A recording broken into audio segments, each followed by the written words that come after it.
Life is preparing us. I can't say obviously what works for you, but I could explain what I feel has occurred in my life and impacted it greatly, which is that there's a famous expression that, be grateful that you don't get everything you want. And that kind of implies that, life knows better for you, perhaps sometimes what's best for you rather than for yourself.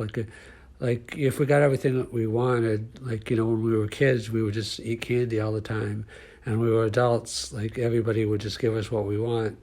But that doesn't contribute to our growth necessarily. I mean, it's good to sometimes get what we want, but life is preparing us, I believe, to be the best versions of ourselves. And I think life, you can agree or debate this. I can't really prove it, but I believe strongly that life has our best intentions at heart. And I did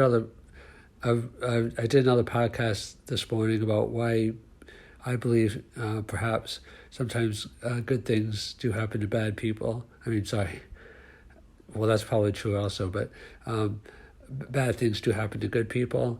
And, life is not always fair. Perhaps there is cosmic justice. I mean, there is some degree of meritocracy in this world. Sometimes the cream does rise to the top, but not always.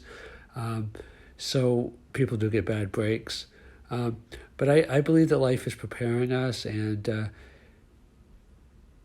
listen to the other podcast if you want in terms of cosmic justice, because there's a lot more perhaps than meets the eye, especially in a short-term perspective.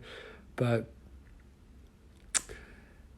a lot of times the things that happen to us ultimately are for our good. And when we look back on it, a lot of people say, they wouldn't change anything in their life because it made them the person who they are today. And I definitely feel that in my case. And I feel that life is, in my opinion, definitely preparing us for the best.